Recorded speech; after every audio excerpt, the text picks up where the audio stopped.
Tonight on Politics for Dummies with Emily Rutledge and Sarah Schuler. Prepare yourself for an epic battle between Mitt Romney and Barack Obama as they argue their take on education. It's a show you won't want to miss.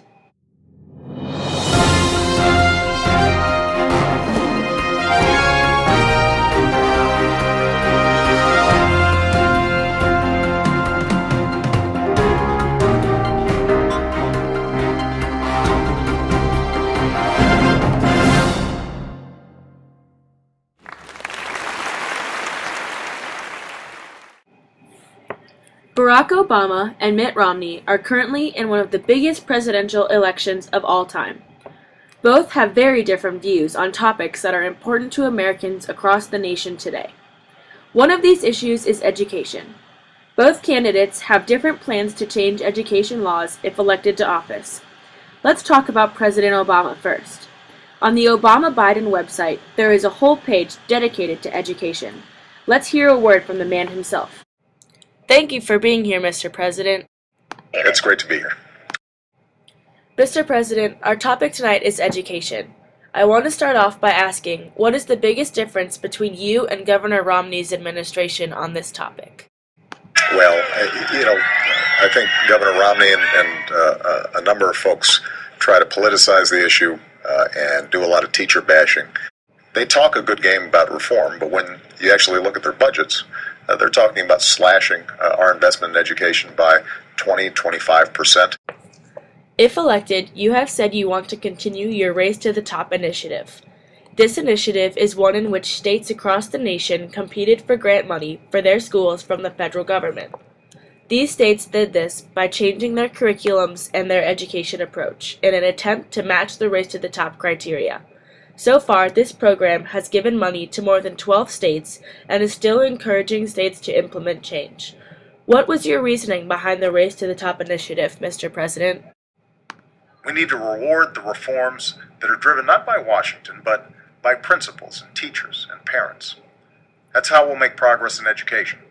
Not from the top down, but from the bottom up. And that's the guiding principle of the Race to the Top competition. Besides the Race to the Top initiative, what other plans do you have to reform education if re-elected? There's no doubt that we can step up our game. So what I've proposed moving forward, building off of Race to the Top, is let's hire 100,000 new math and science teachers who are actually trained math and science, as opposed to just being thrown into the classroom without the kind of preparation they need.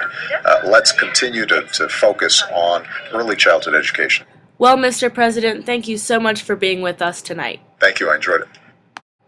Now we're going to switch things up, and Emily is going to interview Governor Mitt Romney. Emily, over to you. Thank you, Sarah. Like Obama, Romney praises the Race to the Top initiative, but he also has his mind on some of his own reforms he'd like to make. Romney has had great success making education reforms in his home state of Massachusetts, and he wants the rest of the nation to have the same results. How are you, Governor Romney? Thank you. It's an honor to be here with you.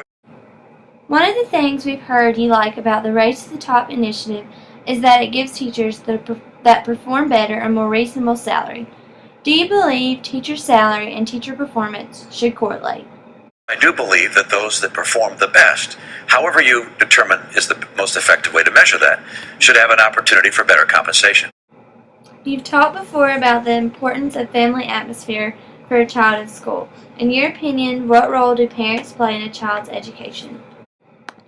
The involvement of parents, in particular where there can be two parents, it's an enormous advantage for the child.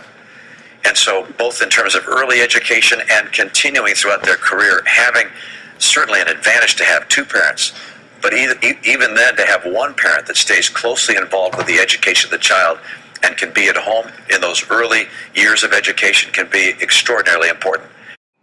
There's a lot of talk about the similarities and differences between you and the Secretary of Education. If elected, what are some of the reforms you would like to make that are different from his? He wants to promote at the same time a national curriculum. I'd prefer to let states and communities decide what their own curriculum will be, but that's his choice. But I do believe that his focus on more choice and creating opportunities for the best teachers to be better compensated is a good idea. It was a pleasure speaking to you tonight, Governor Romney. Thank you. That concludes our episode of Politics for Dummies tonight. Thanks for tuning in.